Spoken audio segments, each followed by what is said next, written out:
$2 trillion.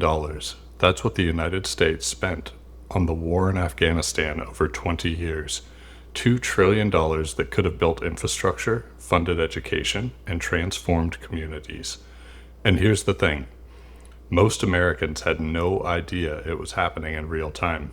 The costs were hidden, spread across decades, financed through debt and monetary expansion that made the price tag invisible until it was too late to matter. What if that hadn't been possible? What if governments couldn't hide the cost of war from their citizens? I'm Brian Bundy, and this is Love and Hard Money. Today we're exploring a provocative thesis that hard money, money that can't be printed at will, could be one of the most powerful peace technologies ever created. Not because it makes war impossible, but because it makes war honest. Let me start with two pieces of news that might seem unrelated, but tell the same story about how modern government finance works. First, let's talk about Afghanistan. According to a Brown University study published after the U.S. withdrawal, the war in Afghanistan cost American taxpayers over $2.3 trillion over 2 decades. That includes direct military spending, veteran care, and interest on borrowed money. The Costs of War Project found that much of this was financed through deficit spending, essentially putting it on the national credit card. Now fast forward to this month. According to reports in Defense News and other outlets, there are discussions in Washington about significantly expanding the defense budget. We're talking about proposals that could push military spending well beyond current levels, potentially approaching $1.5 trillion, or more when you include all the defense-related expenditures across different agencies. Here's what connects these two stories. In both cases, the money doesn't exist in any traditional sense. It's not sitting in a vault somewhere. The government isn't asking citizens to directly fund these initiatives through immediate tax increases. Instead, it's created through a combination of borrowing and monetary expansion, tools that are only possible in a fiat currency system. This is where Bitcoin enters the conversation. And I want to be clear, this isn't about whether these particular military expenditures are justified or not. That's a separate debate. This is about something more fundamental, the relationship between the type of money a society uses and the constraints on government power, particularly the power to wage war. The thesis we're examining today is this: hard money, whether gold, Bitcoin, or any form of money that cannot be arbitrarily expanded, constrains a government's ability to finance unpopular or prolonged wars. And that constraint might be one of the most important checks on state power that a free society can have.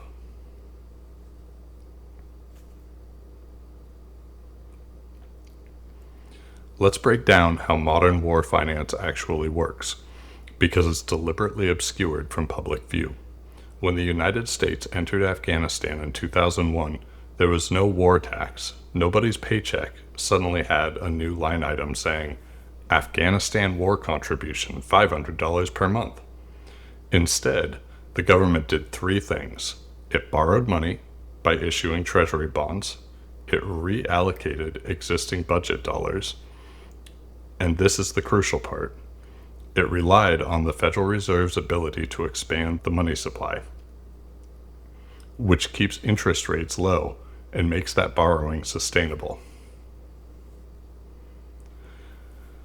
This creates what economists call fiscal illusion.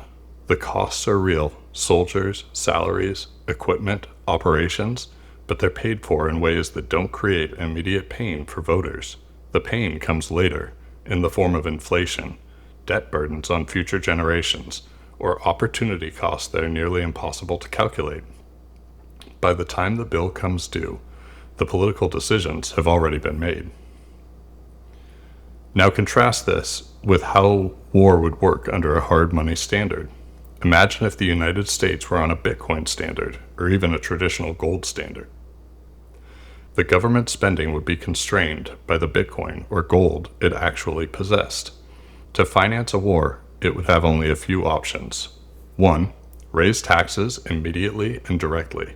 Tell citizens, we're going to war, and your taxes are going up 15% to pay for it. This creates immediate political accountability. Citizens can evaluate whether they think the war is worth that cost. 2. Cut spending elsewhere. We're going to war, which means we're cutting Social Security, Medicare, and infrastructure spending. Again, immediate trade-offs that voters can evaluate. 3.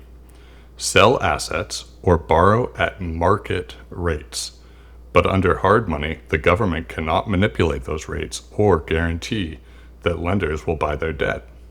If the public doesn't support the war, they won't buy the war bonds, and the war becomes financially impossible. This is not a theoretical distinction. There's historical evidence for this dynamic. Consider World War I. In 1914, all the major powers were on some form of gold standard. The expectation was that the war would be short, partly because economists and military planners understood that countries couldn't finance a prolonged war when constrained by gold reserves. But then something happened. Countries began suspending gold convertibility. They started printing paper money that was no longer backed by gold. And the war, that was supposed to last months, dragged on for 4 years, financed by monetary expansion that would have been impossible under a strict gold standard. The economist Benjamin Anderson wrote about this in his 1949 book, Economics and the Public Welfare, arguing that the ability to print money during World War I transformed the nature of warfare itself, making it longer, more total, and more devastating than would have been possible under hard money constraints. Or look at the Vietnam War. In 1971, facing the costs of Vietnam and domestic spending programs, President Nixon closed the gold window, ending even the limited gold backing of the dollar. This allowed the United States to continue financing war through inflation rather than making hard fiscal choices. The war became deeply unpopular, but it could continue because its costs were hidden in the declining purchasing power of the dollar rather than explicit tax increases. Now, I need to address the counterarguments here because they're significant. First, wars happened under gold standards too. The Napoleonic Wars, the American Civil War, ancient conflicts, hard money didn't prevent these. That's absolutely true. But the argument isn't that hard money makes war impossible. It's that hard money makes certain types of wars more difficult, specifically prolonged wars without broad public support. Second, hard money creates real economic constraints on governments. Proponents of Keynesian economics point to the inability to respond flexibly to crises, which can lead to crushing deflation. One interpretation of the Great Depression is that it resulted from the government's inability to adjust the money supply under the gold standard. Austrian economists, on the other hand, argue that free markets are self-correcting and that the Depression's deflation actually resulted from the newly created Federal Reserve's manipulation of interest rates. The historical evidence can be viewed to support both interpretations, which is why this debate continues. Third, even under a Bitcoin standard, governments could potentially operate parallel fiat systems for military spending or find other ways to finance wars. The constraint isn't absolute. These are legitimate concerns. The question isn't whether hard money is perfect, but whether the trade-offs are worth it, and specifically, whether the constraint on war-making power is a feature rather than a bug. Here's where the ethics become really interesting. There's a hidden moral dimension to how we finance war. When the government can spread the costs of war across time and across the entire population through inflation, it's making a choice for future generations who have no say in the matter. A child born in 2020 will spend their working life paying interest on debt incurred for wars they had no voice in supporting or opposing. More pointedly, The real cost of war are the millions of lives destroyed and cut short all over the world. Bitcoin represents a different social contract. It says government should make decisions within the constraints of resources that actually exist, with the consent of the people who will bear the costs in real time. If a war is truly necessary and just, citizens should be willing to fund it directly. If they're not willing to do that, maybe that tells us something about the war itself.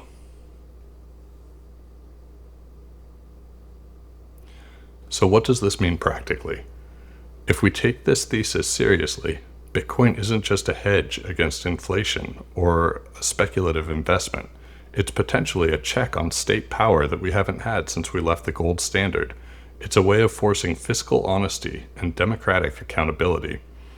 But here are the questions worth sitting with. Would hard money constraints on military spending make us safer or more vulnerable?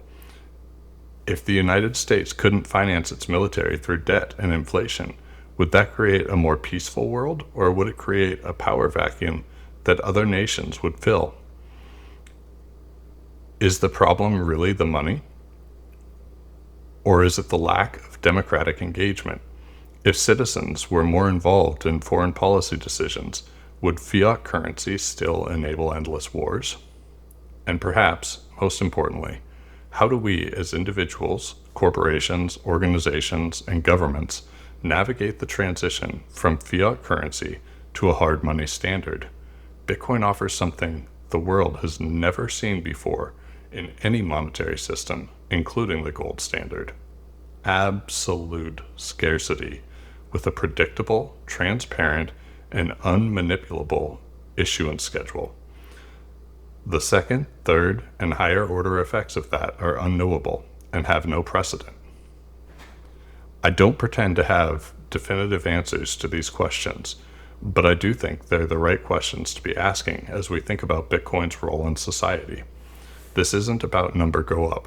It's about what kind of power we want our governments to have and what constraints we want on that power. The cost of the Afghanistan war, $2.3 trillion, was hidden in plain sight.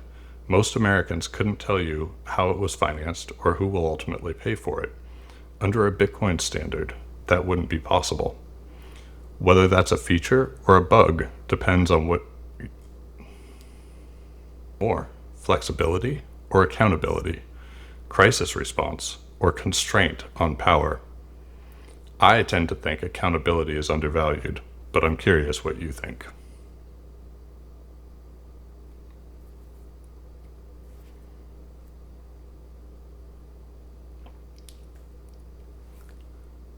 The relationship between money and war is one of the most underexplored topics in both economics and ethics.